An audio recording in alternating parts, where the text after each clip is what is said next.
ಇವರೆಲ್ಲ ಒಟ್ಟು ಹೋರಾಟ ಇನ್ನೂ 1000 ಜನ ಇದ್ದಾರೆ, ಹೋರಾಟ ಮಾಡಿದ್ದಾರೆ. ಅವರೆಲ್ಲರ ಹೋರಾಟದಿಂದ ಇವತ್ತು ಧರ್ಮಸ್ಥಳದ ಈ ಅನ್ಯಾಯಗಳ ಗೂಡು ಇನ್ನೂ ಸ್ಥಿರವಾಗಿ ನಿಂತದಂತ. ಎಲ್ಲರೂ ಎಂದೂ ಕಿತ್ತು ಹೋಗುವಂಥ ವಿಷಯ ಇದು. ಇವರೆಲ್ಲರೂ ಅತ್ಯಂತ ತಮ್ಮ ಶಕ್ತಿಯನ್ನು ಹಚ್ಚೆ, ತಮ್ಮ ಜೀವವನ್ನು ಹಚ್ಚೆ, ಜೀವ ಬೆದರಿಕೆಯನ್ನು ಹಚ್ಚೆ ಈ ಒಂದು ಹೋರಾಟದ ನಿಂತಿದ್ದು.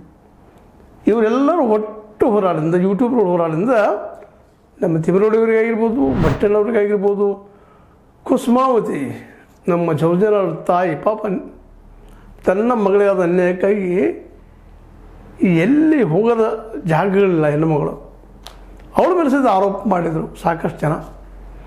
ಮನೆ ಹೇಗೆ ಕಟ್ಟಿಸಿದ್ರು, ಏನು ಮಾಡಿದರು, ಎಂತ ಮಾಡಿದರು ಅಂತೇಳಿ ಮೇನ್ ಮೀಡಿಯಾ, ಅದರಲ್ಲೂ ನಮ್ಮ ಪಬ್ಲಿಕ್ ಟಿ ವಿ ರಂಗಣ್ಣ, ಇನ್ನೂ power T V Rakesh Shetty ಅಂತ ಮಹನೀಯರು. ಇವತ್ತು ಸ್ವತಂತ್ರವಾದ ಮೀಡಿಯಾಗೆ ಬೇಕಾಗಿರುವುದು ಸ್ವತಂತ್ರ ಧ್ವನಿ. ಆ ಸ್ವತಂತ್ರ ಧ್ವನಿ ಉಳಿಸಲು ನೀವು ಮಾಡಬೇಕಾದದ್ದು ಇಷ್ಟೇ. ಅದೇನಪ್ಪಾ ಅಂತಂತಂದ್ರೆ ನಿಮ್ಮ ಕೈಲಾದಷ್ಟು ಸಹಾಯ ಈ ಚಾನಲ್ಗೆ ಮಾಡಿ ಹಾಗೂ ನಿಮ್ಮ ಧ್ವನಿಯನ್ನು ಕಾಪಾಡಿಕೊಳ್ಳಿ.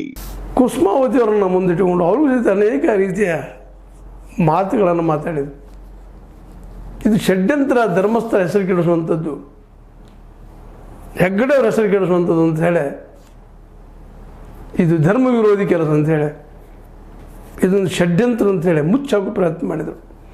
ಇವರೆಲ್ಲ ದೊಡ್ಡ ಮೀಡಿಯಾಗಳ ಪ್ರಯತ್ನದಿಂದಾಗಿ ಅದು ಮುಚ್ಚು ಹೋಗಿತ್ತು ಅಂದರೂ ಅಡ್ಡಿ ಇಲ್ಲ. ಆದ್ರೆ ಸೌಜನ್ಯ ಕೇಸ್ನಿಂದಾಗಿ ನಿಧಾನಕ್ಕೆ ಕೊಟ್ಟರು ರಾಂಪೇಜ್ನಂಥ ಮೀಡಿಯಾ ಇದ್ರೆ ಬೆಂಬತ್ತಿ ಬಿಡ್ತು. ಒಟ್ಟಿನಲ್ಲ ಜೀವದ ಹಂಗ ತೋರಿದ್ರು. ಅವರಲ್ಲೊಬ್ಬರ ಅಂತ ಅಕ್ಷರ ಮೀಡಿಯಾದ ರಾಜು ಮೌರ್ಯ, ಇವರ ನಿರಂತರ ಹೋರಾಟ, ಇವರ ಅಸಾಮಾನ್ಯ ಹೋರಾಟ ಅನ್ಬೇಕಾಗ್ತದೆ ಈ ಸಂದರ್ಭದಲ್ಲೇ.